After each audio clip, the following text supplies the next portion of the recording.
مصطفیٰ فاعوذ باللہ من شرور انفسنا ومن سیئات اعمالنا من یہد اللہ فلا مضل لہ ومن یضلل فلا ہادی لہ واشہد ان لا الہ الا اللہ وحدہ لا شریک لہ واشہد ان محمدا عبدہ ورسولہ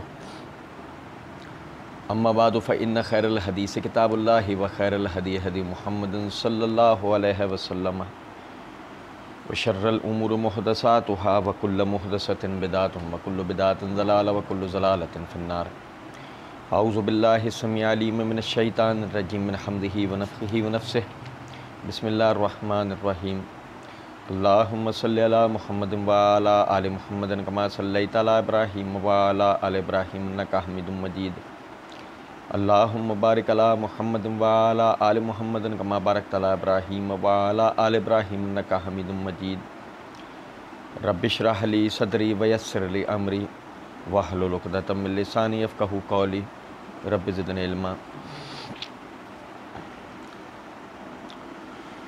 قل یا ایہا الناس انما انا لکم نذیر مبین فالذین آمنوا وعملوا الصالحات لهم مغفرۃ ورزق کریم والذین سعوا فی آیاتنا معاجزین اولئک اصحاب الجحیم وما ارسلنا من قبلک من رسول ولا نبی الا اذا تمنى القى الشیطان فی امنیتہ فینسخ اللہ ما یلقی الشیطان ثم یحکم اللہ آیاتہ واللہ علیم حکیم لیجعل ما یلقی الشیطان فتنة الذین فی قلوبہم مرض والقاسیۃ قلوبہم وإن الظالمین لفی شقاق بعید ولیعلم الذین اوتوا العلم انہ الحق من ربک فیؤمنوا بہ فتخبت لہ قلوبہم وإن اللہ لہادی الذین آمنوا الی صراط مستقیم ولا یزال الذین کفروا فی مریۃ منہ حتی تأتیہم الساعۃ بغتۃ او یأتیہم عذاب یوم عقیم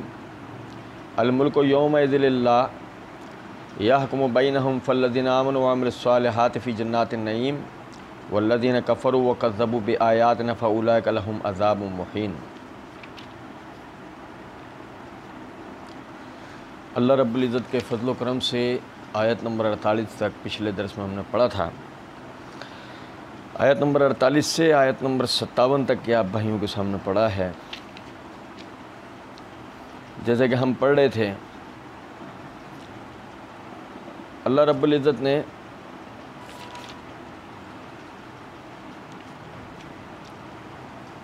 ان یعنی کہ جن کی طرف یہ قرآن نازل ہو رہا ہے، جو سب سے پہلے مخاطبین ہیں، اللہ رب العزت نے ان کے لیے بات فرمائی وَإِن يُكَذِّبُوكَ فَقَدْ كَذَّبَتْ قَبْلَهُمْ قَوْمُ نُوحٍ وَعَادٌ وَثَمُودُ۔ اے نبی صلی اللہ علیہ وسلم، اگر یہ آپ کو جھٹلا دیں تو ان سے پہلے ان کے آباء و اجداد نوح، عاد و ثمود وغیرہ نے یعنی اپنی طرف آنے والے نبیوں کو جھٹلایا۔ وہ قوم ابراہیم و قوم لوط، ابراہیم علیہ السلام کی قوم، لوط علیہ السلام کی قوم نے جھٹلایا۔ اللہ رب العزت نے فرمایا کہ ایک تو جاننے والے ہیں، علم رکھنے والے، جیسے کہ ہم پڑھیں گے اب آگے، اور ایک اللہ رب العزت نے فرمایا فَتَكُونَ لَهُمْ قُلُوبٌ يَعْقِلُونَ بِهَا أَوْ آذَانٌ يَسْمَعُونَ بِهَا، کہ کیا یہ یعنی افلم یسیروا فی الارض، یہ زمین میں چلتے پھرتے فَتَكُونَ لَهُمْ قُلُوبٌ يَعْقِلُونَ بِهَا، تو ان کے دل ایسے ہو جاتے ہیں کہ یہ سمجھنے لگتے ہیں، أَوْ آذَانٌ يَسْمَعُونَ بِهَا، ان کے کان سننے کے لائق ہو جاتے ہیں۔ پھر فرمایا وَكَأَيٍّ مِّن قَرْيَةٍ أَمْلَيْتُ لَهَا وَهِيَ ظَالِمَةٌ ثُمَّ أَخَذْتُهَا، کتنی ہی ایسی بستیاں تھیں اس بیچ، یعنی اللہ نے پہلے تو ان کا ذکر کیا، قوم نوح، عاد، ثمود، قوم ابراہیم، قوم لوط، قوم مدائن اور بنی اسرائیل۔ پھر اللہ رب العزت نے فرمایا وَكَأَيٍّ مِّن قَرْيَةٍ، اور ان کے علاوہ بستیاں تھیں، أَمْلَيْتُ لَهَا، ہم نے انہیں ڈھیل دی، وَهِيَ ظَالِمَةٌ، حالانکہ وہ ظالم تھی، ثُمَّ أَخَذْتُهَا، پھر ہم نے انہیں پکڑ لیا۔ اب اس سب کے بعد اللہ نے فرمایا قُلْ يَا أَيُّهَا النَّاسُ إِنَّمَا أَنَا لَكُمْ نَذِيرٌ مُّبِينٌ، وہ جو مخاطب ہیں اور وہ جو اب قیامت تک ہوں گے۔ آیت نمبر 49 ان آیات میں سے ایک ہے کہ جو نبی صلی اللہ علیہ وسلم کے لیے ثابت کرتی ہے اس بات کو کہ آپ صلی اللہ علیہ وسلم پوری انسانیت کے لیے رسول بن کر آئے۔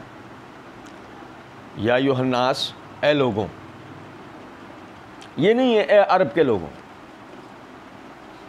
اے لوگوں انما انا لکم نذیر مبین، اس کے سوائے نہیں کہ میں تمہاری طرف کھلا ڈر سنانے والا بنا کر بھیجا گیا ہوں۔ میں پہلے بھی یہ بات بتا چکا ہوں، نبی صلی اللہ علیہ وسلم بحیثیت رسول آپ کی دو حیثیتیں ہیں، یعنی دو صفات ہیں آپ کی، ایک آپ خوشخبری دینے والے ہیں، دوسرا آپ ڈر سنانے والے ہیں۔ اسی آیت میں اللہ نے فرمایا فالذین آمنوا وعملوا الصالحات لہم مغفرۃ ورزق کریم، بس جو ایمان لے کے آئیں، نیک اعمال کریں، ان کے لیے مغفرت ہے اور عزت والا رزق ہے۔ والذین سعوا فی آیاتنا معاجزین اولئک اصحاب الجحیم، اور جن کی پوری زندگی کی کوشش صرف یہ تھی وہ ہمیں ہماری آیات کے اندر عاجز کرنے کی کوشش کریں، نعوذ باللہ، اولئک اصحاب الجحیم، یہی لوگ جہنم والے ہیں۔ اب یہ دو قسم کے لوگ ہیں، اللہ رب العزت نے ان دو کے لیے پہلی بات یہ فرمائی کہ آپ ان سے کہیں یا ایھا الناس انما انا لکم نذیر مبین، اس کے سوائے نے لوگوں میں تمہاری طرف ڈر سنانے والا بنا کر بھیجا گیا ہوں۔ ہمارے یہاں بعض لوگ یہ بات کہتے ہیں کہ جو صحیح بخاری کے اندر حدیث ہے، لوگوں خوشخبریاں دو، لوگوں کو پریشان نہ ہونے دو، یعنی لوگوں کو ایسی باتیں نہ کرو جس سے وہ پریشان ہو۔ تو وہ کہتے ہیں کہ ایسی باتیں کرنی چاہیے جس سے لوگ جو نا مطلب خوش ہوں، دینی طرف آئیں، مطلب فضائل بیان کریں، لوگوں کو اچھی اچھی باتیں کریں، اللہ سے ڈرائیں نہیں، اللہ کا ڈر دل میں نہ پیدا کریں کسی کا، اللہ سے دوستیاں کروائیں۔ اللہ تو ویسے ہی ایمان لانے والوں کا دوست ہے، لیکن اس بات کو سمجھیں آپ، اللہ سب سے ساری چیزوں سے پہلے، اللہ رب العزت ہمارا خالق ہے، وہ ہمارا مالک، اور مالک کیسے؟ مالک یوم الدین، اور جیسے کہ ہم یہاں پڑھیں گے الملک یومئذ للہ، تو اس نے ایک نظام بنایا ہے، وہ اپنے بندوں سے محبت کرتا ہے، یعنی کہ اس کے بندے سارے انسان اس کی مخلوق کے حیثیت سے پیدا ہوئے ہیں، لیکن سب اس کے بندے نہیں بنتے، سارے انسان اس کی مخلوق کے حیثیت سے پیدا ہوئے ہیں، لیکن اس کے بندے سب نہیں بنتے۔ کوئی بندگی کرتا ہے شیطان کی، کوئی بندگی کرتا ہے پتھروں کی، کوئی بندگی کرتا ہے درختوں کی، کوئی بندگی کرتا ہے انسانوں کی، یعنی کہ وہ کسی نہ کسی طرح غیر کے بندے بنتے ہیں۔ اب اللہ رب العزت نے نبی صلی اللہ علیہ وسلم کے ذریعے انہیں بتا دیا، اے لوگوں میں تمہارے رب کی طرف سے ڈر سنانے والا بنا کر بھیجا گیا ہوں، خوشخبری ان لوگوں کے لیے جو ایمان لے کے آئیں، نیک اعمال کریں تو مغفرت کی، ورزق کریم، اور عزت والے رزق کی۔ والذین سعوا فی آیاتنا معاجزین اولئک اصحاب الجحیم، اب یہ وہ جھٹلانے والے لوگوں کا ذکر ہو رہا ہے، وہاں سے یہ بات ہے، یعنی جو ابتدائی قرآن کی آیتیں اتری، آخرت کا ذکر ہو رہا ہے، مر کے دوبارہ زندہ ہونے، وہ مذاق اڑا رہے ہیں، جنت جہنم کا ذکر ہو رہا ہے، وہ مذاق اڑا رہے ہیں، یہ کیسے ہو سکتا ہے؟ اب وہی جہنم والے ہو گئے۔ فرمایا وما ارسلنا من قبلک من رسول ولا نبی الا اذا تمنى القى الشیطان فی امنیتہ فینسخ اللہ ما یلقی الشیطان۔ اللہ نے فرمایا اور آپ سے پہلے بھی ہم نے جس کو بھی بعثت رسول یا نبی بھیجا، سوائے اس کے کہ شیطان نے اس مشن میں، اس کوشش میں وسوسہ ڈالا، پس فَيَنْسَخُ اللَّهُ مَا يُلْقِي الشَّيْطَانُ، اللہ مٹا دیتا ہے جو کچھ بھی شیطان ڈالنے کی کوشش کرتا ہے۔ ایک ہی آیت میں تین باتیں ہیں، پہلی جو سیاق کے اعتبار سے کہ وَالَّذِينَ سَعَوْا فِي آیَاتِنَا مُعَاجِزِينَ، چاند ٹکڑے ہو گیا، وہ کہہ رہے ہیں جادو ہوا ہے،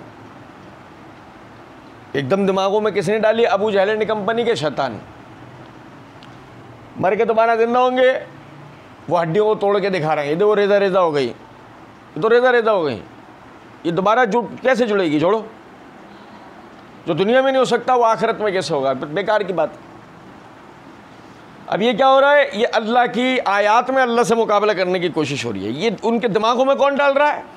اللہ نے فرمایا کہ وَمَا أَرْسَلْنَا مِن قَبْلِكَ مِن رَسُولٍ وَلَا نَبِيٍّ إِلَّا إِذَا تَمَنَّىٰ أَلْقَى الشَّيْطَانُ فِي أُمْنِيَّتِهِ۔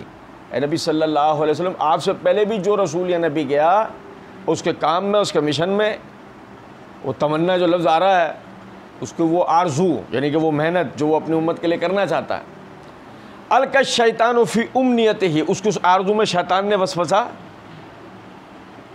آدم علیہ السلام اور حوا، کیا وسوسہ آپ بھائیوں کو پتہ ہے؟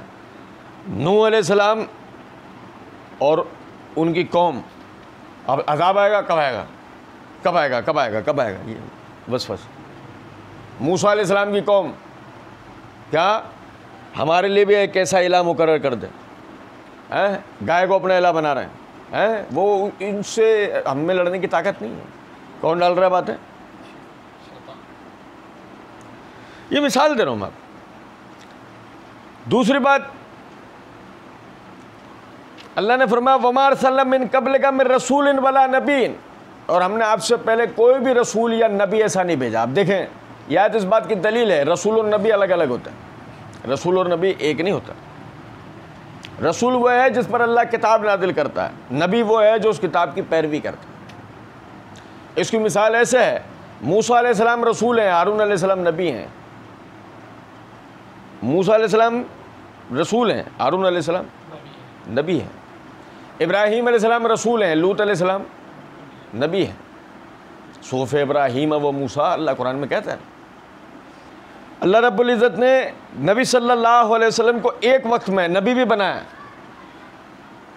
صحیح، وَاتَّبِعْ مِلَّةَ ابراہیم حنیفا، آپ ابراہیم علیہ السلام کی ملت کی پیروی کریں، اور دوسری طرف آپ کو رسول بھی بنایا، وَمَا أَرْسَلْنَا مِن قَبْلِكَ إِلَّا رِجَالًا نُوحِي إِلَيْهِمْ فَاسْأَلُوا أَهْلَ الذِّكْرِ إِن كُنتُمْ لَا تَعْلَمُونَ، یہ جیسے دوسری آیت۔ تو فرمایا فَيَنسَخُ اللَّهُ مَا يُلْقِي الشَّيْطَانُ، جو کچھ بھی شیطان ڈالتا ہے اللہ اس کو مٹا دیتا ہے۔ مثلا سانپ رسیاں بن گئیں، دکھا کون رہا ہے؟ سانپ کو رسیاں، کہ وہ سانپ جادوگروں نے رسیاں پھینکی، موسیٰ علیہ السلام کے زمانے کے جادوگروں نے رسیاں پھینکی، اب وہ عوام کو سانپ دکھا کون رہا ہے؟ جادوگروں میں تو یہ صلاحیت نہیں تھی، شیطان دکھا رہا ہے۔ لیکن موسیٰ علیہ السلام کا عصا جو اژدہا بن گیا، اس کو اژدہا کس نے بنایا؟ اللہ نے، وہ سب کو نکل گیا، وہ قرآن بتاتا ہے۔ فَيَنسَخُ اللَّهُ مَا يُلْقِي الشَّيْطَانُ، تو جو کچھ بھی شیطان ڈالتا ہے اللہ اس کو مٹا دیتا ہے۔ جادو، اس کے اندر اثر کرتا کون ہے؟ ان جادو کے اندر یا اثر والی کیفیت پیدا کون کرتا ہے؟ شیطان۔ اس کو مٹاتا کون ہے؟ اس کو مٹاتا اللہ ہے۔ جادو کسی کو نقصان پہنچائے یا فائدہ، وہ معاملہ اللہ کے ہاتھ میں ہے، وہ شیطان کے ہاتھ میں نہیں ہے۔ فائدہ نقصان شیطان کے ہاتھ میں نہیں ہے، لیکن جادو سے کوئی اثر پیدا ہو، یہ اثر دکھاتا کون ہے کہ یہ اثر ہو رہا ہے، لیکن اللہ اس کو مٹا دیتا ہے۔ وسوسہ ڈالتا ہے شیطان، اللہ اس کو مٹا دیتا ہے۔ اچھا، ہمارے ہاں لوگوں نے خود ساختہ ہے نا استخارے بنائے ہوئے ہیں، خود ساختہ۔ اب خود ساختہ کا مطلب کیا ہے؟ شریعت نے جو ہمیں طریقہ بتایا کہ جب کسی کو کوئی کام مطلب کرنا ہو تو بھائی وہ 2 رکعت نماز پڑھ کے، 2 رکعت نماز پڑھ کے اللہ تعالیٰ سے دعا کر لے، یہ استخارہ ہے۔ اچھا بھائی، اس کے بعد کیا ہوگا؟ کچھ بھی نہیں ہوگا۔ اللہ تعالیٰ نے اگر وہ کام ہونا ہے اس کے لیے، مناسب ہے اس کے لیے، اللہ تعالیٰ نے وہ کام کر دینا ہے، اور اگر وہ کام مناسب نہیں ہے، اللہ رب العزت نے اس کے نقصان سے بندے کو بچا لینا۔ اچھا جی، اب جی وہ استخارہ کیا ہے؟ بھائی استخارہ یہ ہے کہ ایک مولوی صاحب یا ایک نجومی صاحب یا ایک پادری صاحب یا پیر صاحب یا فلاں جو بھی ہے، ان کے پاس جائیں گے، وہ ہمارے لیے استخارہ کر دیں گے، انہیں کوئی خواب آئے گا، ہمیں کوئی خواب آئے گا، وہ نشانیاں اس کی نظر آ جائیں گی، وہ سب۔ اب کیا ہوا؟ شیطان نے اس کے بیچ میں وسوسہ ڈال دینا ہے، کیونکہ حدیث میں الفاظ ہیں، اچھا خواب اللہ کی طرف سے اور برا خواب شیطان کی طرف سے۔ فرمایا کہ جو اللہ کی طرف سے ہے، اللہ اس کو پورا کروا دے گا، اور جو شیطان کی طرف سے ہے اللہ اسے کبھی پورا نہیں ہونے دے گا۔ فَيَنْسَخُ اللَّهُ مَا يُلْقِ الشَّيْطَانُ، جو کچھ شیطان ڈالتا ہے اللہ اس کو مٹا دیتا۔ تو مقصد کہنے کا ہے کہ شیطان کچھ بھی کرے، سمجھیں ذرا اس بات، لیکن اصل میں آپ کا عقیدہ اللہ کی طرف ہونا چاہیے۔ تو فرمایا اذا تمنا القى الشیطان فی امنیتہ، کہ وہ نبی اور رسول جب بھی کوئی بھی پہلے آیا اس کے مشن کے درمیان میں شیطان نے وسوسہ پیدا کیا، اللہ نے اس وسوسے کو دور کر دیا۔ ثم یحکم اللہ آیاتہ، اور اللہ نے اپنی آیتوں کو، اپنی نشانیوں کو مضبوط کر دیا۔ اب جس کی مثال سمجھیں کہ موسیٰ علیہ السلام کے زمانے میں وہ جب عصا اژدہا بن کر رسیوں کو کھا گئی تو شیطان یعنی کہ جو جادوگر تھے وہ تو جانتے تھے نا جادو کیا ہوتا ہے، مطلب کوئی بھی جادوگر ان کے سامنے کھڑا ہو کر جادو کرے گا تو اس کی اصل حقیقت تو انہیں دکھ رہی ہوگی نا، یہ جادو ہے۔ لیکن جیسی عصا اژدہا بن کے اس سب کو نگل گئی، جادوگروں نے بھی ایک چھڑی کو اژدہا بنتے ہوئے دیکھا تو وہ سب سجدے میں گر گئے، آمنت برب موسیٰ، آمنوا برب موسیٰ، ہم ایمان لے کے آئے موسیٰ کے رب پہ۔ کیوں؟ اب وہ معجزہ ہے، وہ معجزہ ہے۔ وہ بظاہر موسیٰ علیہ السلام کے مقابلے میں وہ کھڑے ہوئے تھے، لیکن ساری کی ساری چیز کو اللہ نے اپنی نشانی کو مکمل کیا۔ ثم یحکم اللہ آیاتہ، اللہ نے اپنی نشانی کو مضبوط کیا۔ وہ جو اژدہا پہلی مرتبہ یعنی کہ طور پہاڑ پہ کہ تلک بیمینک ہے موسیٰ، موسیٰ تیرے دائیں ہاتھ میں کیا ہے؟ کہ یہ چھڑی ہے، میں اس ذریعے رستے میں ٹیکا دیتا ہوں اور اس سے اپنے جانوروں کے لیے پتے جھاڑتا ہوں کھانے کے لیے۔ پھینک دی، وہ اژدہا بن گئی۔ دوسری مرتبہ اژدہا وہ یہاں بنی، موسیٰ کے بھی علم میں نہیں رہا، وجہ جو جادو کا واقعہ ہو رہا ہے موسیٰ علیہ السلام دیکھ رہے ہیں، تو اللہ نے قرآن میں بتایا ہے کہ موسیٰ نے اپنے دل میں ان سے خوف محسوس کیا، اس خوف والی کیفیت میں، جادو کی اس کیفیت میں جو شیطان اثر پیدا کر رہا تھا، اللہ نے اپنی آیت کو مضبوط کیا، اللہ نے اسے مٹا دیا، کہا اس عصا کو اپنی پھینکو، انہوں نے پھینکا، اژدہا بن گئی، سب کو نکل گئے۔ یہ سمجھے بات کو کہ ذوالقرنین ہے، یاجوج ماجوج نے ایک پوری قوم کو ہلاک ہی کر دیا تھا گویا۔ ذوالقرنین سے مدد مانگی گئی، اللہ رب العزت نے ذوالقرنین کو خواب میں دکھایا کہ تمہیں یہ کرنا ہے، اس کو نہیں پتا مجھے کیا کرنا ہے، اس کے پاس وہ یعنی کہ ہنر ہی نہیں تھا، جو سورہ کہف نے وہ ہنر اس کو بتایا ہے وہ ہنر اس کے پاس تھا ہی نہیں۔ اللہ نے اسے خواب میں دکھایا کہ ان کے پاس دو ایسی دھاتیں ہیں جو تمہارے پاس نہیں ہیں، اور وہ دونوں دھاتیں یہ کام کرتی ہیں۔ لوہا اور پارے کو پگھلا کے انہوں نے دیوار قائم کر دی، اور اس قائم سمجھے ذرا اس بات کو کہ جو شیطان نے یاجوج ماجوج کو جو طاقت دی مومنین کے مد مقابل، ایک دیوار اللہ رب العزت نے ان کے مقابلے میں قائم کروایا اور سارا مسئلہ ختم ہو گیا۔ پانی پی گئے۔ اچھا اب آپ دیکھیں کہ اللہ نے فرمایا لِيَجْعَلَ مَا يُلْقِي الشَّيْطَانُ فِتْنَةً لِّلَّذِينَ فِي قُلُوبِهِم مَرْضٌ وَالْقَاسِيَةِ قُلُوبُهُم۔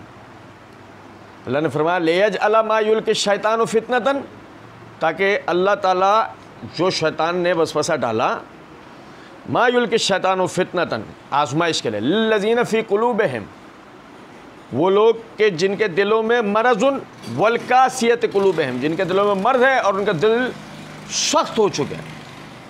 وَإِنَّ الظَّالِمِينَ لَفِي شِقَاقٍ بَعِيدٍ، اور بے شک ظالم البتہ سخت یعنی ضد میں ہے۔ آپ دیکھیں اس جو وسوسے کا مطلب ہے، جو شیطان نے وسوسہ پیدا کرا، وہ لوگوں کے لیے ایک آزمائش ہے، مسلمان ہو یا کفار ہو۔ جیسے اس کی مثال سمجھیں، بدر کا غزوہ ہوا، بدر کے غزوے میں اس نے مکہ والوں کو یہ بات سجھائی کہ تم ان کو بزور ہتھیار روکو۔ اب ان کے دلوں سے کیا بات نکلوائی؟ یہ سب ہمارے رشتہ دار ہیں، اگر ہم انہیں مارتے ہیں تو اپنی ہی قوت کو کمزور کر ڈالیں گے، اپنی ہی طاقت کو ختم کر ڈالیں گے۔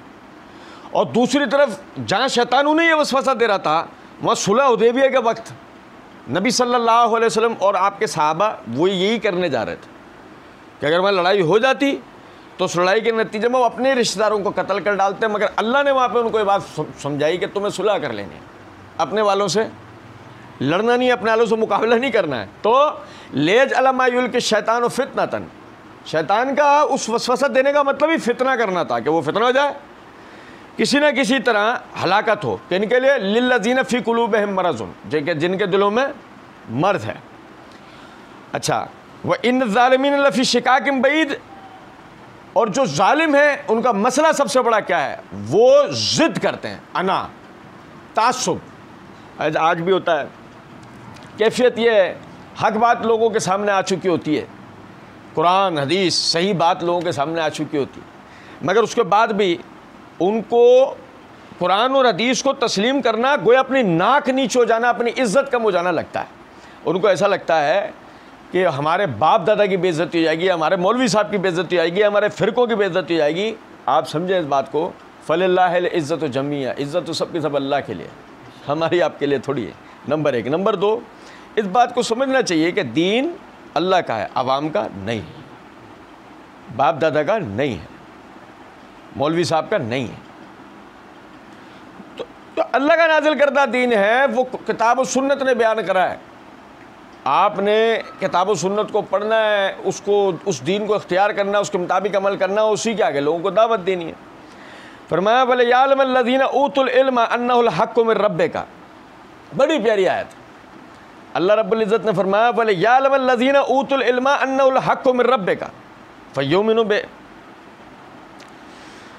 اور جو علم والے ہیں وہ تو جان لیتے ہیں کہ یہ ہمارے رب کی طرف سے حق ہے، یہ ہمارے رب کی طرف سے فَيُؤْمِنُوا بِهِ، بس وہ اس کے اوپر ایمان لے کر آتے ہیں۔ سمجھنے کی بات یہ ہے کہ وہ تو امی تھے، وہ سارے کہ جن کے اوپر قرآن نازل ہو رہا ہے وہ تو امی تھے۔ اور آپ کو یاد ہوگا میں نے سورت کی ابتدا کے اندر یہ بات بتائی تھی کہ اس سورت کی بعض آیتیں مکے میں اتریں، بعض مدینہ میں۔ اب یہی وجہ ہے کہ مکے میں کوئی بھی اہل علم نہیں ہے، تو وہ آیتیں وَلَقَدْ بَعَثْنَا فِی الْأُمِّیِّینَ رَسُولًا مِنْھُم، اس کا اطلاق مکے والوں پہ ہوتا ہے خصوصاً، لیکن مدینہ کے اندر تو یہودی علماء بھی تھے نا، مدینہ میں تو سارے زیادہ تر یہود تھے نا، تو وہ یہودی علماء بھی تھے۔ تو یعنی کہ اول العلم، جو اول العلم کا اطلاق ہوگا وہ مدینہ والوں کی طرف سے ہوتا ہے اصل میں، کہ یہاں اہل علم تھے، صحیح۔ اب اللہ نے یہ فرمایا وَلِيَعْلَمَ الَّذِينَ أُوتُوا الْعِلْمَ، اور جان لیتے ہیں وہ لوگ کہ جن کو ہم نے علم دیا ہے۔ تو ان میں بھی یہ سمجھے ذرا بات کو کہ جن کو علم دیا گیا ہے وہ سارے کے سارے نہیں ہیں، یہ بھی اپنی جگہ ایک بات۔ اچھا کیسے سمجھے نا، کیونکہ کیا یہودی علماء سب ایمان لے کر آئے؟ جیسے مثال کے طور پہ حویی بن اخطب اور اس کا بھائی خیبر کے دونوں سردار، وہ ایمان لے کر آئے۔ عبداللہ بن ابی بن سلول جیسے کیا ایمان لے کے آئے؟ لیکن عبداللہ بن سلام جیسے، سلمان فارسی جیسے، کعب احبار جیسے، صہیب رومی جیسے، یہ بھی اہل کتاب کے علماء ہی تھے، لیکن یہ ایمان لے کر آئے اور وہ ایمان نہیں لے کر آئے۔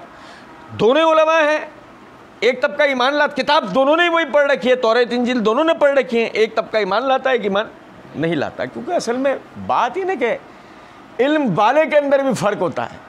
ایک ہے وہ وَإِنَّ الظَّالِمِينَ لَفِي شِقَاقٍ بَعِيدٍ، اور بے شک وہ ظالمین ضد پر اڑے ہوئے ہیں۔ کیا وہ یہی بن اخطب نے اپنے بھائی سے اکیلے میں پوچھا کہ آپ نے ابو سفیان اور ان سب قافلے والوں کی باتیں سنی، آپ کیا کہتے ہیں؟ کہا بالکل صحیح، جو یہ کہہ رہے ہیں ہم اپنی کتابوں میں جس آخری رسول کے لیے بشارتیں پاتے تھے وہ یہی ہیں، یہی ان کا بھتیجا ہے۔ بھتیجے سے مراد چچا زاد بھائی تھے، چچا زاد بھائی اور بعض کے تو بھتیجے لگتے تھے نا رشتے میں جو قافلے والے آئے تھے۔ جو ان کا بھتیجا کہہ رہا ہے اس سے ثابت ہوتا ہے یہی وہ آخری رسول ہے کہ جن کا ہماری کتابوں میں ذکر ہے، لیکن یہ بنی اسرائیلی نہیں ہے، یہ بنی اسرائیلی نہیں ہے، اور یہ کہہ کے بات ختم کر دی گئی۔ مطلب قوم پرستی کی نظر کر دیا گیا، دین کو قوم پرستی کی نظر کر دیا گیا کہ یہ چونکہ ہماری قوم میں سے نہیں ہے لہذا ہم اس کی بات نہیں مانیں، ہم اس کی نہیں سنیں۔ اب بتائیے، کہنے کو وہ اہل علم ہے، کوئی پوچھے ان سے کہ کیا بنی اسرائیل ہونا ہی اگر کسی کے ہدایت پر لانے کے لیے ہوتا تو یعقوب علیہ السلام سے پہلے تو بنی اسرائیل کا وجود نہیں ہے، تو جو رسول آئے وہ ہادی تھے یا نہیں؟ جو رسول آئے وہ سچے رسول تھے یا نہیں تھے؟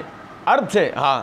پھر اب کوئی اس وقت کھڑا ہو کر ان کو یہ کہہ دیتا کہ ہم تم پہ ایمان اس لیے نہیں لے کے آئیں گے کہ تم عرب ہو، بنی اسرائیلی نہیں ہو، تو بات صحیح ہوتی۔ بہرحال فرمایا وَلِيَعْلَمَ الَّذِينَ أُوتُوا الْعِلْمَ أَنَّهُ الْحَقُّ مِن رَبِّكَ۔ اچھا اب دیکھیں دو قسم کے لوگ ہیں آج بھی، ایک ہم ہی میں سے جو دین کو پڑھ کے سیکھ کے سمجھ کے اس پہ ایمان لے کر آتے ہیں، ایک وہ کہ مسلمان گھرانے میں پیدا ہوئے ہیں، بس اس حساب سے وہ ایمان لائے ہوئے مسلمان ہیں۔ اب جو پڑھ سیکھ کر یعنی کہ دین پر ایمان لے کے آئے ہیں، ان کی کیفیت یہ ہے کہ وہ پر اعتمادی کے ساتھ اپنے اس دین کو آگے بیان کرتے ہیں،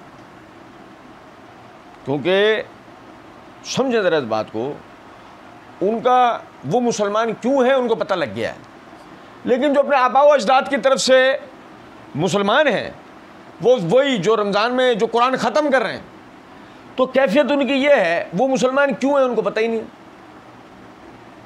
وہ مسلمان کیوں ہیں انہیں پتہ ہی نہیں۔ جب انہیں یہ بات نہیں پتا کہ وہ مسلمان کیوں ہیں تو آگے کسی کو سمجھا سکتے ہیں۔ وَلِيَعْلَمَ الَّذِينَ أُوتُوا الْعِلْمَ أَنَّهُ الْحَقُّ مِن رَبِّكَ فَيُؤْمِنُوا بِهِ، جن کو علم دیا گیا تو وہ جانتے ہیں کہ یہ ہمارے رب کی طرف سے حق ہے، وہ اس پہ ایمان لاتے ہیں۔ فَتُخْبِتُ لَهُ قُلُوبُهُمْ، ان کے دل اس کے لیے جھک پڑتے ہیں، ان کے دل اس کے لیے جھک پڑتے ہیں۔ وَإِنَّ اللَّهَ لَهَادِ الَّذِينَ آمَنُوا إِلَىٰ صِرَاطٍ مُسْتَقِيمٍ، اور بے شک اللہ رب العزت یعنی جو ایمان لانے والے ہیں انہیں سیدھے راستے کی طرف ہدایت ضرور دیتا ہے۔ کیا ہے یہاں سیدھے راستے سے مراد؟ سنو ذرا بات، بھائی ایمان لانے والے، اب بھائی سنو، اہدنا الصراط المستقیم، اللہ تمہیں ہدایت دے سیدھے راستے کی طرف، تو یہ تو وہ مانگی ایمان کی ہدایت رہے نا سیدھے، ٹھیک، لیکن اللہ کہہ رہا ہے وَإِنَّ اللَّهَ لَهَادِ الَّذِينَ آمَنُوا إِلَىٰ صِرَاطٍ مُسْتَقِيمٍ، بے شک اللہ ہدایت دیتا ہے ان کو جو ایمان لے کر آئے ہیں سیدھے راستے کی طرف۔ تو اس سے مراد کیا ہے؟ اب پچھلی آیتوں کا اب سیاق اگر ہم سامنے رکھیں تو مثال کے طور پہ، زیادہ نہیں، صرف اس ایک آیت کو لیتے ہیں، اُذِنَ لِلَّذِينَ يُقَاتَلُونَ بِأَنَّهُمْ ظُلِمُوا، اجازت دیے گئے جہاد کی وہ لوگ کہ جن کے اوپر ظلم کیا گیا ہے۔ تو اب یہاں پر اس آیت کو سیاق کو مد نظر رکھتے ہوئے جب ہم دیکھتے ہیں وَإِنَّ اللَّهَ لَهَادِ الَّذِينَ آمَنُوا إِلَىٰ صِرَاطٍ مُسْتَقِيمٍ، کہ بے شک اللہ سیدھے راستے کی طرف ایمان لانے والوں کو ہدایت دیتا ہے، تو اس میں ایسی کیا بات ہے؟ میں ایک چھوٹی سی مثال سے بتاتا ہوں۔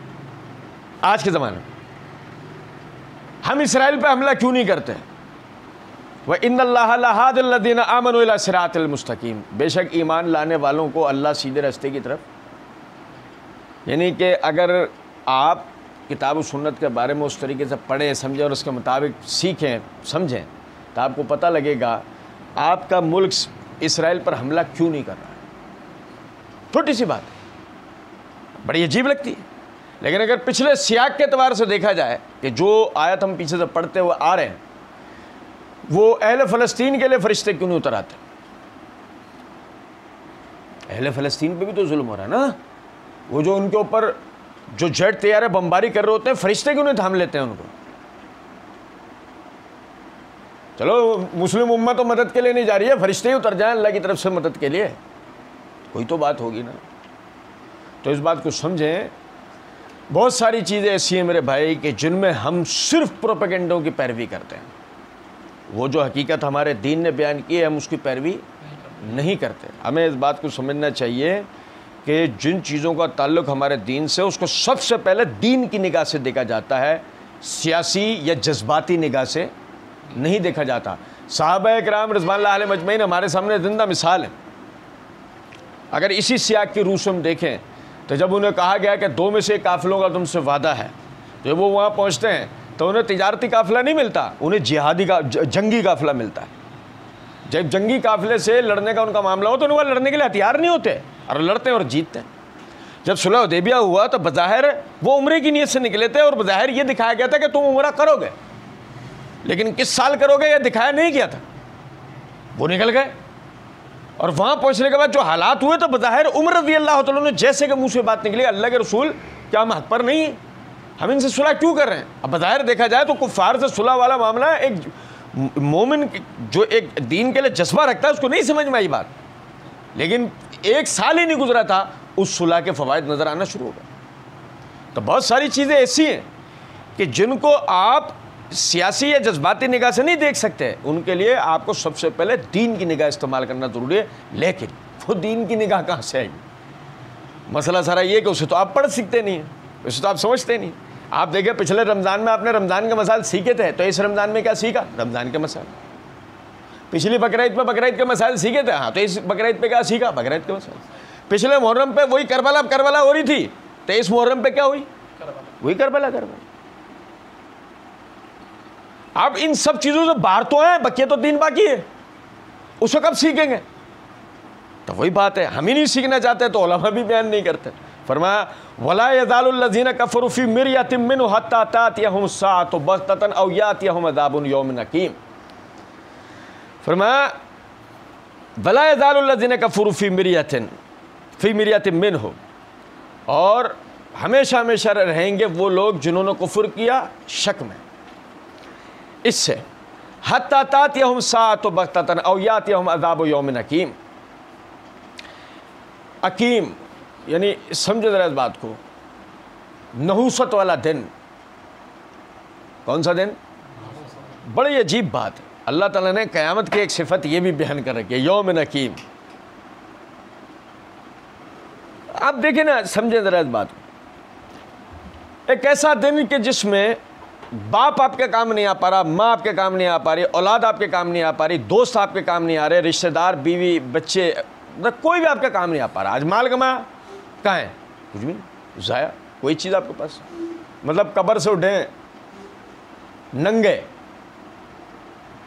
قبر میں تو پھر کفن کے ساتھ اتارے گئے تھے، لیکن قبر سے جب اٹھائے گئے تو الف ننگے اٹھائے گئے اس کیفیت میں، اور اس کیفیت میں آپ اللہ کے سامنے پیش ہو رہے ہیں، آپ کے پاس کچھ بھی نہیں ہے۔ رشتے میں آپ کا نامہ اعمال آپ کے ہاتھ میں دے دیا گیا تھا، جو جنتی تھے، جو اہل جنت میں سے ان کا دائیں ہاتھ میں، جو جہنمی ہے ان کا بائیں ہاتھ میں نامہ اعمال مل گیا، پڑھتے ہوئے آ جاؤ، خود ہی دیکھتے ہوئے آ جاؤ۔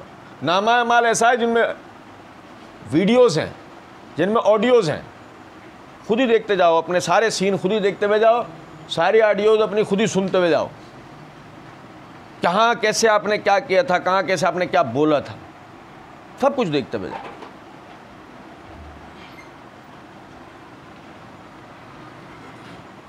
ہر بندہ لائن میں لگا ہوا ہے، ہزاروں کی تعداد میں لوگ ہیں لائن میں لگے ہوئے ہیں، کوئی ایک نہ دائیں دیکھتا ہے نہ بائیں دیکھتا ہے، سب بس اپنے نامہ اعمال کو دیکھتے ہیں، کیونکہ وہ حیران کر دینے والی چیز ہے۔ ٹیبلٹ دیکھا؟ ٹیبلٹ موبائل ہوتا ہے نا، موبائل سے بڑا ٹیبلٹ ہوتا ہے، آپ ٹیبلٹ کو ایسے دیکھ رہے ہوتے ہیں، ویوز بھی آ رہے ہوتے ہیں، آڈیوز بھی آ رہی ہوتی ہیں، سب چیزیں آ رہی ہوتی ہیں، آپ کے ساتھ دیکھ رہے ہیں اس کو مسلسل۔ جیسے آج ہم فیس بک واٹس ایپ میں محو ہیں، مصروف ہیں، کچھ بھی نہیں دکھ رہا میں اس کے علاوہ، بالکل اسی طرح آدمی دیکھتے جاؤ، آدمی حیران ہے، یہ بھی ہے اس کے اندر، میں نے ہاں یہ کام کیا تھا، یہ بھی ہے اس کے اندر، میں نے یہ بولا تھا، یہ بات بھی ریکارڈ ہے، کیونکہ ریکارڈ کرنے والے کون ہیں؟ جو چوکتے نہیں ہیں، کرامن کاتبین، وہ چوکتے نہیں، اور کوئی چوکے نہ چوکے، یعلم ما بین ایدیہم وما خلفہم، ہم جانتے ہیں جو تمہارا ماضی تھا، ہم جانتے ہیں جو تمہارا مستقبل ہوگا، سیدھی بات۔ اب آج کے دن میں سورج سوا نیزے کے اوپر ہے، کھانے کو کچھ نہیں، پینے کا کچھ نہیں، 50,000 سال لمبا دن، میرا حساب 23ویں سال میں آئے گا۔ کب آئے گا؟ لائن میں کھڑے ہیں، 21واں سال چل رہا ہے، لائن میں کھڑے ہیں 21واں سال، لائن میں کھڑے ہیں 22واں سال چل رہا ہے دنیاوی حساب سے، لائن میں کھڑے ہیں 23واں سال چل رہا ہے دنیاوی حساب سے، لائن میں کھڑے ہیں 25واں سال آ گیا، اس کا حساب کا وقت آ گیا۔ 50,000 سال لمبا ایک دن، بھاگنے کا کوئی رستہ نہیں، کوئی مدد نہیں کرنے والا، کوئی سفارش نہیں کرنے والا، کوئی اللہ سے چھڑانے والا نہیں، ہر بندہ حساب دے رہا ہے۔ حتیٰ کہ یہ پتہ لگا ہے کہ سب سے آگے انبیاء کرام علیہ السلام کی لائن، یہ پتہ لگا ہے، قرآن نے تو یہ بتا دیا ہے، لیکن اس کو اس نے تو قرآن پڑھا نہیں تھا، تو اس کو آخرت کے دن وہاں جا کے پتہ لگا، وہ سب سے آگے جو لائن ہے، سب سے آخری، وہ سب سے پہلی، وہ کون ہے؟ وہ انبیاء کرام علیہ السلام۔ وہ کیوں ہیں؟ وہ بھی سوالوں کے جواب دے رہے ہیں۔ ایک کا تو سوال جواب بھی بتایا اللہ نے قرآن میں، عیسیٰ علیہ السلام سے، تو نے کہا تھا لوگوں سے کہ مجھے اور میری ماں کو اللہ کا شریک مقرر کر لینا، میری ماں کو اللہ کی بیوی اور مجھے اللہ کا بیٹا بنا لینا، تو نے کہا تھا، نہیں سمجھا؟ لیکن سوالوں کے جوابات چل رہے. اور میری اپنی والدہ بھی کھڑی میں، جو مجھے کہہ رہی ہوتی تھی دنیا میں تیری ابھی عمر تھوڑی ہوئی داڑھی رکھنے کی، بڑا بڑا لگے گا، چھوڑ دے، کٹوا لے داڑھی، وہ بھی کھڑی ہے لائن میں سوالوں کے جواب دے رہی. وہ اماں بھی کھڑی ہے لائن میں جو بیٹے کو صبح 8 بجے اسکول کے لیے تو اٹھا رہی ہے، لیکن اس سے پہلے 4:15 بجے نماز کے لیے نہیں اٹھا رہی. اس کی نیند پوری نہیں ہوگی، اس کی نیند، وہ بھی کھڑی ہے لائن میں. سب کھڑے لائن میں. وہ باپ بھی کھڑا لائن میں کہ جو کمانے جا رہا تھا صبح، رات کو آ رہا تھا، اور رات کو آنے کے بعد پڑھ کے سو رہا تھا. جب اس کو پوچھے تم نے پلٹ کے دیکھا تمہاری اولاد کیا کرے؟ نہیں، وہ میں کما کے لا کے دے رہا ہوں، یہ کام میری بیوی کا ہے، ختم. میرا تھوڑی ہے کام، تو میری بیوی کا ہے، وہ دیکھے گی بچے کیا کر رہے ہیں، میں تو کما کے لا کے دے رہا ہوں نا، ختم ہو گئی بات. وہ بھی کھڑا لائن. وہ بھائی بھی کھڑا لائن کے اندر کہ جس کے سامنے اس کی بہن کو موبائل دیا گیا، وہ موبائل یوز کرتی ہے، الگ تھلگ لے کے موبائل پھر رہی ہوتی ہے، اس کو پر بنی کیا یہ الگ تھلگ لے کے موبائل پھر رہی ہے، کیا کرتی ہے اس موبائل کا؟ وہ بھی لائن میں لگا ہوا، وہ بھی سوال کے جواب دے رہا ہے. وہ بہن بھی لائن میں لگی ہوئی ہے کہ جس کے سامنے اس کا بھائی اپنے عاشقی معشوقی کے قصے سنا رہا ہے اور وہ لہک لہک کے چہک چہک کے سن رہی ہے، وہ بھی لائن میں لگی ہے. سارے لائن کے اندر لگے ہوئے ایک ایک کر کے. سب دوست بھی لائن میں لگے. اچھا چھوڑ یار، گراؤنڈ میں پڑھ لیں گے نماز، گراؤنڈ میں پڑھ لیں گے نماز. جمعے کی نماز کی بات ہو رہی ہے. اس نے کہا میں کرکٹ کھیلنے نہیں جاؤں گا. کیوں؟ کیونکہ جمعہ نکل جائے گا. ارے گراؤنڈ میں پڑھ لیں گے نماز. وہ دوست بھی لائن میں لگے، سب لائن میں لگے. بڑا نحوست والا دن ہے کہ برکت کسی چیز میں نہیں ملے گی سوائے سزا کے. برکت کسی چیز میں نہیں ملے گی سوائے سزا. سزا میں بڑی برکت. اس دن سزا میں بڑی برکت ہے. 50,000 سال لمبا دن. وَلَا يَزَالُ الَّذِينَ كَفَرُوا فِي مِرْيَةٍ مِّنْهُ. اور دیکھو اس دن میں اللہ کہتا ہے کہ جن لوگوں نے کفر کیا وہ اس دن کو لے کے ہمیشہ شک میں پڑے رہیں گے. آئے گا نہیں آئے گا، آئے گا نہیں آئے گا، آئے گا نہیں آئے گا.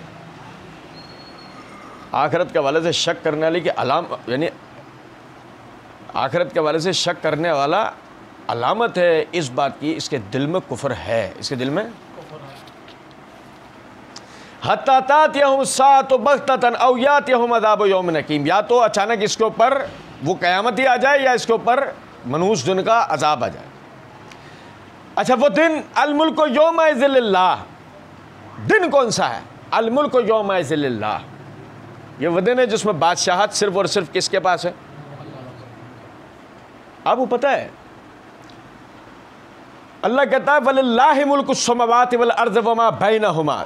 زمین اور آسمان اور جو کچھ ان کے درمیان ہے سب پر بادشاہت اللہ کی ہے. سب اللہ کی پراپرٹی ہے، سب اللہ کی ملکیت ہے. زندگی اللہ کی ہے، موت اللہ کی ہے. زندگی اللہ کی ہے، موت اللہ کی ہے. مال اللہ کا ہے، رزق اللہ کا ہے.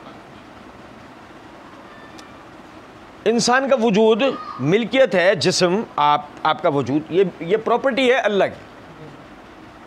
آپ جس گھر میں رہتے ہیں کاغذ رکھتے ہیں اس کے آپ پراپرٹی اللہ کی ہے. کیسے پڑھا تھا ہم نے؟ اللہ رب العزت نے فرمایا فَكَأَيِّن مِّن قَرْيَةٍ أَهْلَكْنَاهَا وَهِيَ ظَالِمَةٌ فَهِيَ خَاوِيَةٌ عَلَىٰ عُرُوشِهَا. کتنی بستیاں ایسی تھی ظالم تھی، ہم نے ہلاک کر دیا ان کو ایسے کہ اپنی چھتوں کے حصے سے زمین کے حصوں پہ الٹی پڑی ہوئی تھی. گھروں میں رہنے والوں نے کیسے مضبوط مکانات بنائے تھے. عاد و سمود نے جو مکانات بنائے تھے زلزلہ پروف. بھائی میرے پتہ آپ عاد و سمود نے جو مکانات بنائے تھے اس ٹیکنالوجی تک آج تک ہماری سائنس نہیں پہنچ سکی. وہ زلزلہ پروف تھے. کیوں؟ وہ پہاڑوں کو تراش کے گھر بناتے تھے. زلزلہ پہاڑوں کے ساتھ کچھ کرتا ہے؟ زلزلہ پہاڑوں کے ساتھ تو کچھ بھی نہیں کر سکتا نا. وہ پہاڑوں کو تراش کے گھر بناتے تھے. وہ سمجھ گئے تھے ہم قوم عاد کی طرح سیلاب میں بہہ کے جا سکتے نہیں، ہم طاقتور، ہم گھر میں، ہم سیلاب کا مقابلہ کریں گے. انہوں نے بنا لیا گھر. کیا سیلاب پہاڑوں کو اکھیڑ کے لے آتا ہے؟ انہوں نے اپنی اس دور کی ٹیکنالوجی کی عروج پہ پہنچ چکے تھے جہاں وہ للکار سکتے تھے کس کو؟ اللہ کو. جیسے ٹائٹینک کے مالک نے، ٹائٹینک جس نے بنایا تھا اس نے کیا کہا تھا؟ God can not be destroyed. خدا بھی اس کو جو ہے وہ تباہ نہیں کر سکتا. پہلے ہی سفر میں تباہ ہوا نا وہ اپنے، کہ خاص وہی تباہ ہوا. تو عرض کرنے کا مطلب یہ ہے کہ جب وہ اپنی ٹیکنالوجی کو اس عروج پہ پہنچ گئے کہ جہاں انہوں نے پہاڑوں کو تراشا، گھر بنایا، اور انہوں نے پچھلے سارے ادوار مد نظر رکھے کہ نہ سیلاب ہمیں ہلاک کر پائے گا، نہ زلزلے میں ہلاک کر پائیں گے. تو یہی وجہ ہے جب ہود علیہ السلام ان کی طرف بعثت رسول گئے تو انہوں نے کہنے لگے کون سے عذاب سے تم ہمیں ڈرا رہے ہو؟ جس عذاب سے تم ڈرا رہے ہو اس کو لے آؤ. جس عذاب سے تم ہمیں ڈرا رہے ہو اس کو تم لے آؤ. آگیا ساری ٹیکنالوجی فیل ہو گئی اور پوری سائنس کے مطابق آیا، این سائنس کے مطابق آیا، ساری ٹیکنالوجی فیل ہو گئی، دھری کی دھری ہو گئی. وہ اپنے گھروں میں اگلے دن صبح پائے گئے اس طرح کہ ان کی ساری ہڈیاں ٹوٹی ہوئی تھیں. 90 فٹ لمبے آدمیوں کی، جس کوئی نشان نہیں، کوئی قدموں کے نشان نہیں، کوئی تباہی کے اثرات نہیں، باہر سے کسی قسم کی کوئی چیز ٹوٹی پھوٹی نہیں، کچھ بھی نہیں. گھروں کے دروازے کھولے گئے، وہ اپنے گھروں میں الٹے پڑے ہیں، ٹیڑے میڑے ہوئے پڑے ہیں، ان کی ہڈیاں ٹوٹ چکی ہیں. کیا ہوا ان کے ساتھ؟ 14 سال بعد جا کے قرآن نے بتایا یہ ہوا تھا ان کے ساتھ. کوئی نہیں جان پایا کبھی بھی کہ ان کے ساتھ کیا ہوا تھا. قرآن نے بتایا یہ ہوا تھا ان کے ساتھ. اور آج جب ہم تحقیق کرتے ہیں اس سورہ اعراف میں نے پورا تفصیل سے بتایا تھا کہ کیا ہوا تھا ان کے ساتھ. وہ سائنس کے عین مطابق ہوا. حیران کر دیا اللہ نے. لیکن یہ پراپرٹی اللہ نے دی ان کو دنیا میں طاقت. کس لیے؟ کہ وہ اللہ کے دین کے خدمت گزار بنتے ہیں. وہ پہلے سعادت مند بنتے، اللہ کے دین کو قبول کرتے، اس پہ عمل کرتے، اس دین کو آگے پھیلاتے. اللہ انہیں مزید طاقت عطا کرتا ہے. کیسے؟ کہ جیسے ہم نے پڑھا تھا کہ لَيَنْصُرَنَّ اللَّهُ مَن يَنْصُرُهُ، جو اللہ کے دین کی مدد کرتا ہے اللہ اس کی مدد کرتا ہے. اللہ نے عاد و سمود کے ساتھ بھی اسی طرح کہ انہیں بتائی یہاں پہ. اور جب پھر آخرت فرمایا الملک یومئذ اللہ، آخرت ساری کی ساری بادشاہت پلٹ کے آخرت میں وہ اللہ کے پاس. اب سامنے کون کھڑا ہے؟ اب سامنے فرعون بھی کھڑا ہے، حامان بھی کھڑا ہے، قارون بھی کھڑا ہے، نمرود بھی کھڑا ہے، پرویز بھی کھڑا ہے، ہاں کیسر بھی کھڑا ہے، سلیمان علیہ السلام کھڑے ہیں، سکندر اعظم کھڑا ہے، ہٹلر کھڑا ہے، سارے کھڑے ہیں. اور کس حیثیت سے کھڑے ہیں؟ بندے کی حیثیت سے. بادشاہوں کے، جرنیلوں کے، بڑے بڑے سپہ سالاروں کے، کمانڈروں کے، بڑے بڑے صدور کے حیثیت سے نہیں کھڑے. کس حیثیت سے کھڑے؟ الملک یومئذ اللہ. اور صحیح بخاری میں وہ وضاحت ہوتی ہے کہ دائیں ہاتھ میں زمین اور آسمان لپیٹے ہوئے ہیں اللہ نے. دائیں ہاتھ میں اپنے آسمان اور زمین اللہ نے لپیٹے ہوئے ہیں. ان جھنجھوڑ کے ان سب سے پوچھ رہا ہے کہاں ہیں جو دنیا میں خود کو بادشاہ کہتے تھے؟ کدھر ہیں؟ کیا دکھا رہا ہے اللہ انہیں؟ اس جگہ تھے تم، اس جگہ تھے، اس زمین پر. زمین اور آسمان سب لپیٹے ہوئے. اس نے اپنے دائیں ہاتھ میں جھنجھوڑ رہا ہے انہیں اور پوچھ رہا ہے کہاں ہیں زمین کے بادشاہ؟ وہ پوری کی پوری وسیع کائنات، وہ ملکی وے اس کے دائیں ہاتھ میں لپٹی ہوئی ہے، اور زمین کے ایک خطے کا بادشاہ اس کے سامنے بندے کی حیثیت سے کھڑا ہے. اور اللہ پوچھ رہا ہے کہاں ہیں وہ جو اس زمین پہ خود کو بادشاہ کہتے تھے؟ کدھر ہے؟ الملک یومئذ اللہ. آج کے دن بادشاہت صرف اور صرف اللہ کی ہے. یحکم بینہم، وہ فیصلہ کرے گا تمہارے درمیان. فالذین آمنوا وعملوا الصالحات فی جنات النعیم، پر جو ایمان لے کے اور نیک اعمال کرے وہ نعمتوں والی جنتوں میں ہوں گے. والذین کفروا وکذبوا بآیاتنا فاولئک لہم عذاب مہین. اور جن لوگوں نے کفر کیا اور ہماری آیات کو جھٹلایا، بس یہی لوگ ہیں جو ذلیل کر دینے والے عذاب کے اندر ہوں گے. ذلیل کر دینے والا عذاب. نعمتوں والی جنت، ذلیل کر دینے والا عذاب. نعمتوں والی جنت اور ذلیل، یہ دو ہی چیزیں بس دیکھیں گے ہم ساتھ، میرا بات ختم. نعمتوں والی دنیا، نعمتوں والی دنیا جس کی نعمتیں زوال پذیر ہو جاتی ہیں خود ہمارے دیکھتے ہی دیکھتے. گھر بنا سیم لگی اس کو, گھر بنا سیم آ گئی اس پہ, دیکھتے ہی دیکھتے نعمت ہمارے ہی سامنے زوال پذیر ہو رہی ہے. اور ہمیں کیا بتایا جا رہا ہے, کیا بتایا جا رہا ہے ہمیں, یہ نعمت ہمیشہ کے لیے نہیں ہے. زندگی نعمت ہے, اس دنیا میں زندگی نعمت ہے. لڑکپن سے خود کو جوان, نوجوان سے جوان, جوان سے ڈیڑھ عمری, اور ڈیڑھ عمری سے بوڑھا ہوتے اور اب موت کی طرف جاتے ہوئے خود کو دیکھ رہے ہیں, خود کو زوال کا شکار ہوتے دیکھ رہے ہیں, خود کو. حتیٰ کہ ایک سیب کو کاٹ کے اپنے سامنے رکھ دو, 5 منٹ تک غور سے دیکھتے رہو, خود تمہارے سامنے وہ سڑے گا, خود تمہارے سامنے زنگ پکڑے گا, وہ خود تمہارے سامنے. اللہ تمہیں اپنی نشانی دکھا رہا ہوگا, دیکھو نعمت کو زوال پذیر ہوتے ہوئے دیکھو. کیا ہے یہ؟ نعمت نہیں ہے, گزران وقت ہے. وَلَكُمْ فِيهَا مُسْتَقَرٌّ وَمَتَاعٌ إِلَىٰ حِينٍ. دنیا کی زندگی دنیا تمہارے لیے کچھ مدت ٹھہرنے کی جگہ ہوگی, اور اس کا سامان, اس سے تم کچھ مدت تک ہی فائدہ حاصل کر سکو گے, بس. دنیا میں کوئی نعمت نہیں ہے. نعمت کہاں ہے؟ نبی صلی اللہ علیہ وسلم نے فرمایا جنتی ایک سیب اٹھائے گا, جنتی ایک سیب اٹھائے گا, اس کا لقمہ لے گا اور حیران رہ جائے گا کہ اس کا ذائقہ بھی ایسا ہی ہے ہم دنیا میں کھاتے تھے. میں نے سورہ بقرہ میں بتایا تھا, اس کا ذائقہ بھی ایسا ہے جیسے ہم دنیا میں کھاتے تھے. دوسرا جیسی لقمہ لے گا, دوسرا حیران رہ جائے گا, ذائقہ بدل چکا ہوگا, ہیں یہ کیا ہو. تیسرا لقمہ لے گا, اب ذائقہ پہلے سے بھی بدلا ہوا ہوگا. چوتھا لقمہ لے گا, اس سے بھی زیادہ بدلا ہوگا. پانچواں لے گا, اس سے بھی زیادہ بدلا ہوا ہوگا. اور یہ کھاتے کھاتے جیسے ہی گھوم کے اس طرف آئے گا, سیب پہلے جیسا ہو چکا ہوگا. یہ لقمہ پہلا جو لیا تھا, جہاں سے شروع کیا تھا سیب کو کھانا, کھاتے ہوئے گھومتا ہوا جیسے اس طرف آیا, سیب دوبارہ سے پہلے جیسا ہو گیا. وجہ کیا ہے؟ جنات النعیم, نعمت والی جنت. جسے زوال ہوتا, نعمت اور زوال کا فرق یہ ہے, نعمت کو بھی زوال نہیں ہوتا. جنات النعیم, جو ایمان لے کے آئیں گے, نیک اعمال کریں گے, ان کو ہم ان نعمتوں والی جنتوں میں داخل. اور ذلیل کر دینے والا عذاب, ذلیل کر دینے والا عذاب چھوٹی سی بات سے دیکھا. اللہ نے فرمایا یا بنی آدم لا یفتننکم الشیطان کما اخرج ابویکم من الجنہ.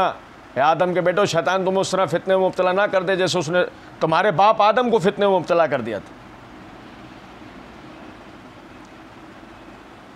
جبرائیل جیسا, اسرائیل جیسا, اسرافیل جیسا, میکائیل جیسا سجدے میں پڑا ہوا. کس کے آگے؟ آدم علیہ السلام کے آگے سجدے میں پڑا. سارے فرشتے سجدے میں, وہ ایک کھڑا ہوا کونے میں سجدہ نہیں کر رہا, بس. باقی تو سب کر رہے ہیں, باقی تو سب نے کیا نا سجدہ. سب طاقتور سے طاقت, جبرائیل سے طاقتور کون ہے؟ اللہ نے اس کی طاقت کی قرآن میں مثالیں دی ہیں 2 جگہ. تمام تعریفیں اللہ کے لیے, اور اللہ جس کی تعریف کرے. جبرائیل کی تو طاقت کی 2 جگہ اللہ نے مثال دی ہے قرآن میں. وہ جبرائیل سجدہ میں پڑا ہے, کس کے لیے؟ آدم علیہ السلام.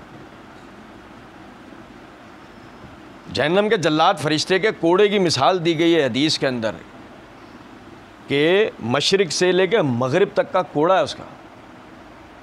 مشرق سے لے کے مغرب, اتنا بڑا کوڑا ہے اس کا, جہنم کے جلاد فرشتے کا. ابھی کہاں ہے؟ ابھی سجدے میں پڑا ہوا. ابھی کدھر ہے؟ کس کے لیے؟ معراج والی حدیث میں کیا ہے کہ جب اپنے دائیں طرف دیکھتے ہیں تو مسکراتے ہیں, جب اپنے بائیں طرف دیکھتے ہیں تو روتے ہیں. نبی صلی اللہ علیہ وسلم فرماتے ہیں کہ میں نے پوچھا اے جبرائیل یہ کیا وجہ ہے؟ کہا کہ حضرت دائیں طرف ان کی جتنی بھی اولادیں ہیں سب جنتی ہیں, اور بائیں طرف ان کی جتنی بھی اولادیں ہیں سب جہنمی ہیں. تو جب آپ دائیں طرف اپنی اولادوں کو دیکھتے ہیں تو خوش ہوتے ہیں, اور جب بائیں طرف والی اپنی اولادوں کو دیکھتے ہیں تو غمزدہ ہو جاتے ہیں, رنجیدہ ہو جاتے ہیں. آپ اندازہ کریں ذرا, باقاعدہ فرشتے ہانکتے ہوئے لے کر آئیں گے, جیسے کہ 29واں پارہ بتاتا ہے. ہانکا کس کو جاتا ہے؟ ہش ہش, یہ کس کو ہانکا جاتا ہے؟ جانوروں کو. فرشتے ہانکتے ہوئے لے کے آ رہے ہیں, کس کو؟ ذلیل کر دینے والا عذاب ہے. آپ کو ہانک وہ رہا ہے جس نے آپ کو سجدہ کیا تھا. آپ کو ہانک کون رہا ہے؟ جس نے آپ کو سجدہ کیا تھا. آپ حالت دیکھیں, وہ آپ کو ہانک رہے ہیں. آپ کچھ نہیں کر سکتے، مار رہے ہیں وہ آپ کو، وہ آپ ان کا کچھ بھی نہیں کر سکتے، حتیٰ کہ آپ کو گھسیٹ کے جہنم میں لے جایا جا رہا ہے، آپ جہنم کی طرف لے جائے جا رہے ہیں۔ کون؟ آپ جو جہنم کے لیے بنے ہی نہیں تھے، جو اصل میں جنت کے لیے بنے تھے، آپ کو وہ گھسیٹتے ہوئے لے جا رہے ہیں جہنم کی طرف۔ کون؟ جنہوں نے آپ کو، آپ کے والد کو سجدہ کیا تھا۔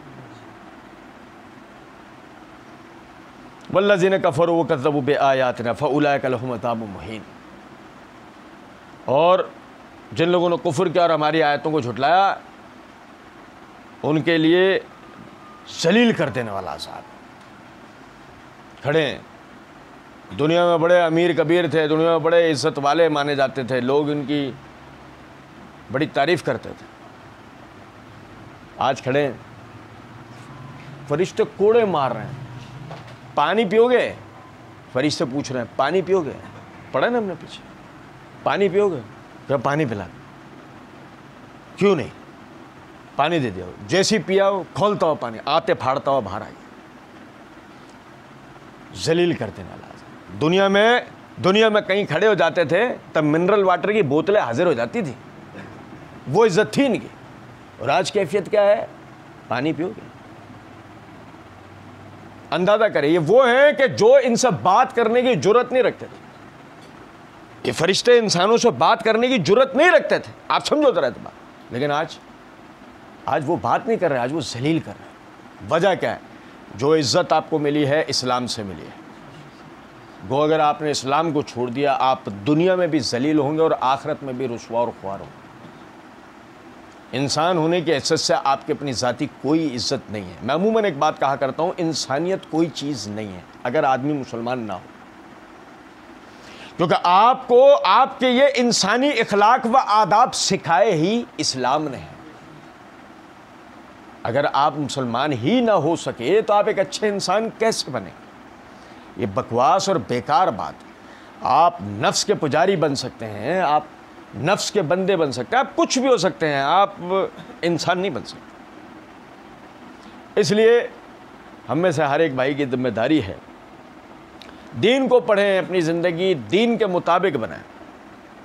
آخرت اپنی جگہ ہے، لیکن اس دنیا کے لیے ضروری ہے کہ آپ کی زندگی اس دین کے مطابق ہو، اس دین پہ عمل کرتے گزرے، تاکہ آپ کو اللہ رب العزت ان عزتوں سے ہمکنار کرے جس کا اس نے ایمان لانے والے اور نیک اعمال کرنے والوں سے وعدہ کیا ہے۔ فالذین آمنوا وعملوا الصالحات فی جنات النعیم، پس جو ایمان لے کے آئیں گے اور نیک اعمال کریں گے، ہم نے ان کے لیے نعمتوں والی جنت رکھی ہیں۔